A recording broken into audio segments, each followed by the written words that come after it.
Assalamualaikum warahmatullahi wabarakatuh. Bismillahirrahmanirrahim. Izin kali ini Bapak Ibu, saya ingin berbagi terutama untuk Bapak Ibu, kepala sekolah, guru-guru ya, teman-teman guru yang harus tahu dan tentu ini menjadi informasi penting ketika ada sesuatu yang baru ya di Permendikbud nomor 63 tahun 2022. Saya ambil judul Bapak Ibu kali ini adalah ingat laporan bos jangan telat. Ini yang akan terjadi jika laporan bos terlambat. Sanksi apa yang akan diberikan oleh kementerian Bapak Ibu di tahun 2023 ini jika ya sekolah memberikan laporan bosnya terlambat atau telat. Nah, supaya tidak gagal paham Bapak Ibu, silakan disimak video ini sampai tuntas tentunya Bapak Ibu ya. Jadi kali ini kita akan bahas apa yang akan terjadi ya jika laporan bos terlambat. Baik. Di Permendikbud 63 Bapak Ibu tahun 2022 di bagian ke-7 di sini ada laporan realisasi penggunaan dana BOS P. Jadi saya awali dulu bagaimana ya bahwa BOS ini Bapak Ibu agak berbeda penyalurannya ya, agak berbeda penyaluran dari pusat ke sekolah dengan tahun sebelumnya pada tahun 2022. Jadi kalau tahun 2022 itu 3 tahap, 3 kali turun. Kemudian kalau yang sekarang ini 2 kali turun, 2 tahap. Baik, kita coba cari tahu Bapak Ibu di regulasi yang sudah kita terima. Di pasal 51 Bapak Ibu, Kepala Satuan Pendidikan Penerima Dana BOS P harus menyampaikan laporan realisasi penggunaan dana BOS P ini melalui sistem aplikasi yang disediakan oleh kementerian. Itu yang pertama.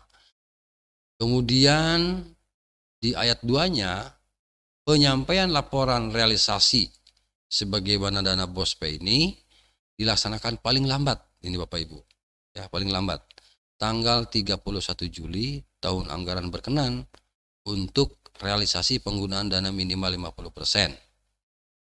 Ya, jadi nanti Bapak Ibu laporannya itu paling lambat, penyampaian laporan paling lambat tanggal 31 Juli tahun anggaran berjalan ya gitu.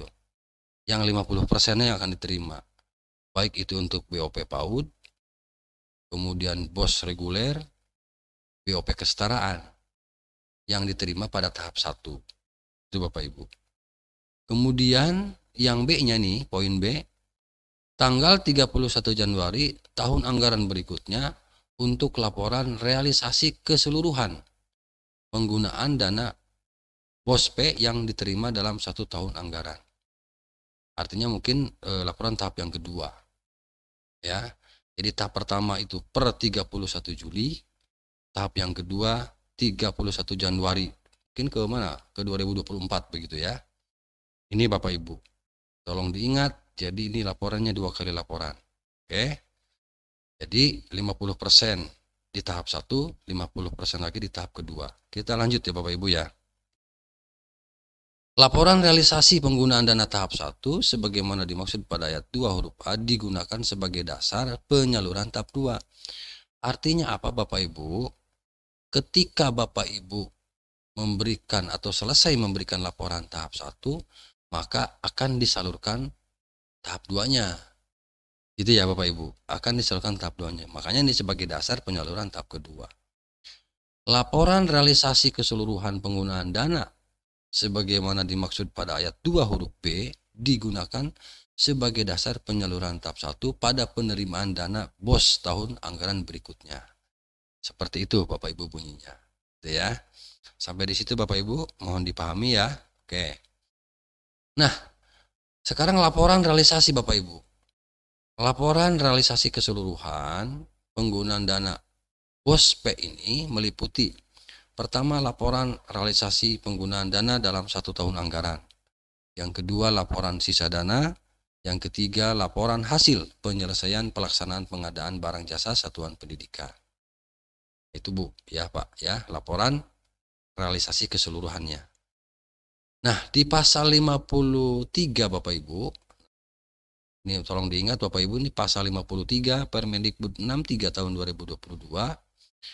Dalam hal satuan pendidikan, dalam hal sekolah penerima dana BOS menyampaikan laporan melewati batas waktu paling lambat sebagaimana dimaksud dalam pasal 51.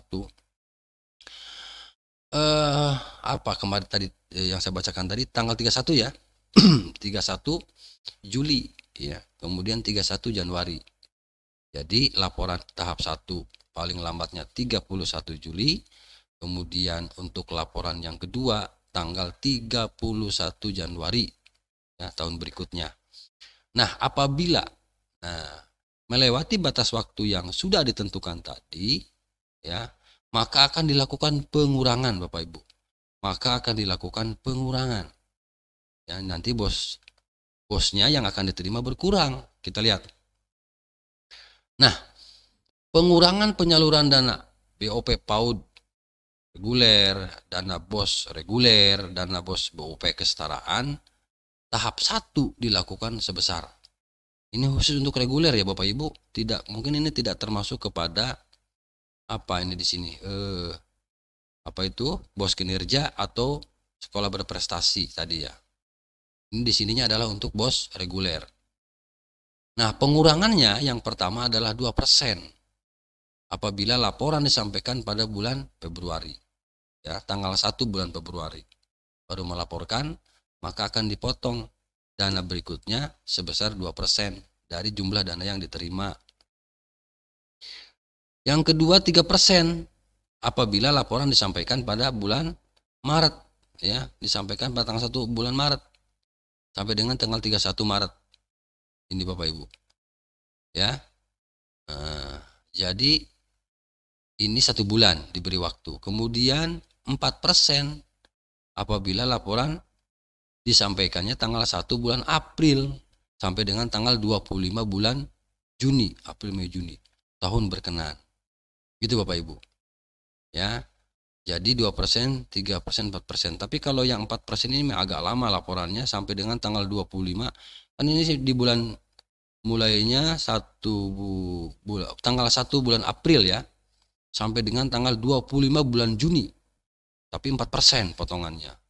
Nah, untuk itu supaya menghindari itu Bapak Ibu, makanya laporan bisa dibuat dan disampaikan tepat waktu gitu Bapak Ibu.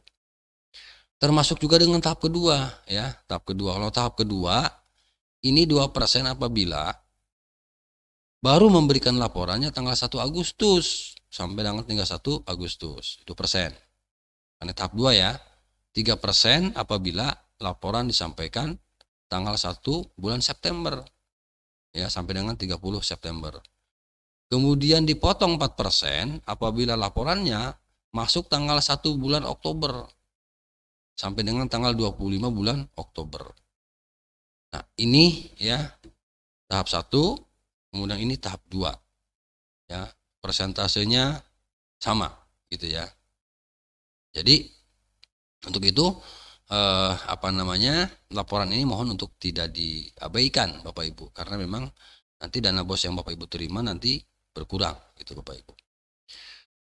Kemudian Bapak Ibu yang pasal 54-nya, dalam hal satuan pendidikan tidak menyampaikan laporan realisasi penggunaan dana BOP PAUD reguler, dana BOS reguler, dana BOP kesetaraan reguler, tahap 1 ya, berkenaan sampai dengan batas waktu tanggal 25 Oktober tahun berkenaan, maka satuan pendidikan tidak dapat menerima dana BOS maupun BOP. Tahap 2. Jadi bagi sekolah atau bagi satuan pendidikan yang tidak memberikan laporan di tahap 1, maka tahap 2-nya tidak bisa disalurkan atau tidak bisa dicairkan. Itu Bapak Ibu. Nah, dalam hal satuan pendidikan tidak menyampaikan laporan realisasi penggunaan dana BOS tahun sebelumnya sampai dengan batas waktu tanggal 25 Juni tahun berkenaan, maka satuan pendidikan tidak dapat menerima dana BOS tahun berkenaan. Subhanallah. Oke. Baik Bapak Ibu, itu saja yang dapat saya sampaikan. Mudah-mudahan laporannya nanti ya Bapak Ibu yang Bapak Ibu buat ini tidak telat. Ya, tidak telat. Untuk itu kolaborasi dengan bendahara, dengan guru, agar laporannya bisa cepat diselesaikan ketika Bapak Ibu selesai menggunakan dana yang sudah diterima. Itu saja, mudah-mudahan paparan ini ya memberikan manfaat kepada Bapak dan Ibu. Terima kasih sekali lagi.